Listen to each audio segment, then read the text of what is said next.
So why a $9,000 camera that doesn't shoot any video, doesn't have autofocus, doesn't even have an EVF, may be the right camera for you or not? So in this video, we're talking about the Leica M11, M11p, and M11 Monochrom.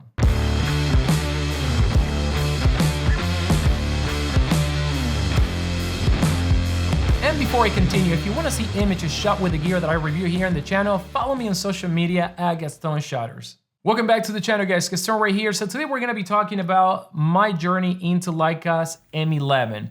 And as some of you guys know, this channel was born reviewing Sony gear, Canon gear, lenses, bodies, Nikon, Fuji, and the whole nine yards. And a lot of people have been wondering for the past year, Gaston, why you been reviewing a lot of Leica cameras? I mean, what happened? So I want to tell you my story and how I ended up not only with one Leica M, but actually three Leica M bodies. I have the Leica M11p, M11, and the M11 Monochrom. Now, as some of you guys know, I used to own a studio for quite some time. I used to do a lot of commercial work, and I ended up actually owning several ecosystems, Canon RF system, Sony system, and even Nikon.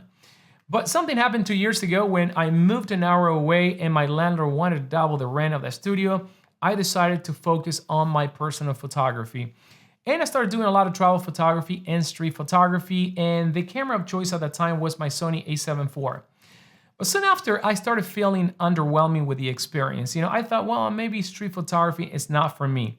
But a friend of mine actually loaned me a Leica M10, and the moment I started shooting with that camera, I fell in love with photography again. But when I started shooting with Leica cameras, I realized that there is something more about photography that I was missing out for all this year.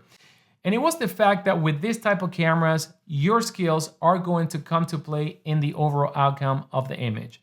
Now, that is going to be something really important to me and something crucial for me to embrace this new craft that I've been doing travel and street photos. Now, why would I pick a Leica M11 for street photography, for example? Wouldn't I be actually sacrificing autofocus performance or any of the latest technology that this camera have? And to be honest with you, it's gonna be the exact opposite. With these cameras, I actually feel that I'm faster at acquiring focus. And because street photography is about photography, no videos, this camera focuses all around photo only. Now, these days, you have cameras that are trying to be a cinema camera at the same time. They are trying to be a photo camera. And to be honest with you, at the end of the day, they are neither of them. Now, Leica M systems are probably one of the only cameras out there that I can say that they are true photography tools. And I've been enjoying them since day one. Now, if you start shooting with these cameras after shooting for many years with digital bodies such as a Sony a7 or 5, you're gonna realize that some of your images are gonna be a little bit shaky and slightly out of focus. And in a Canon or Sony world, we would actually blame the camera of having, terrible autofocus or terrible IBIS or not enough stops of IBIS. But when it comes to this camera, the only person that you can blame is yourself, the photographer. So this type of cameras are gonna make you re-engage with the skills and the process of capturing a great photo.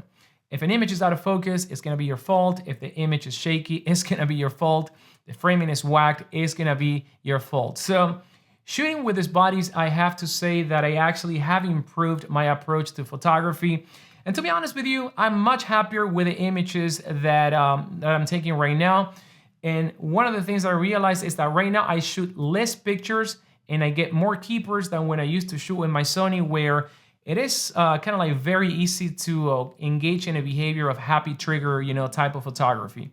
This camera has actually helped me improve my approach, and most important, have got me excited again about going now and shooting pictures. Now let's discuss a little bit about the Leica M11, because while these cameras are gonna be simple, they are also sophisticated. And I think sophistication a lot of the times come with simplicity. On the top of the camera, you're gonna have a manual shutter speed, you're gonna have a manual ISO, you're gonna have the shutter release and the on-off rocker.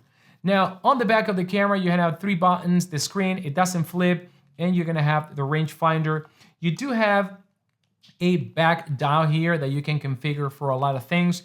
And one of the things that I like about Leica M system is that this camera, while being simplistic and having just a few buttons, is highly configurable, and it's really access to get whatever you want whenever you want.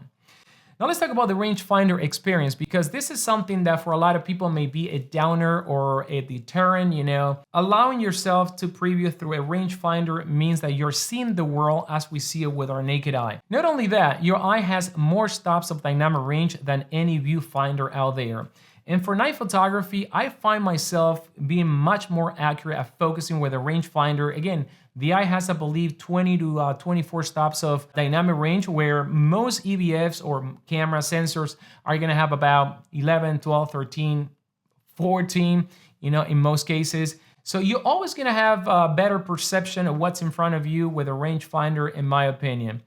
Now, if you want to refine focus, you can always use the back of the screen. I actually have configured this top button right here to magnify, and I can actually pull focus looking at the screen if the rangefinder is not cutting it. So now when it comes to the operation of the camera, super simple, like I mentioned before. The body is very small, they're not too heavy.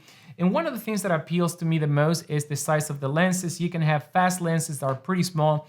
This one is a 35mm monochrome. It is small, compact, and now when I pack, you know, for travel, I don't have to carry a big bag with, you know, heavy lenses and heavy bodies. You know, I can resume everything to a tiny little bag.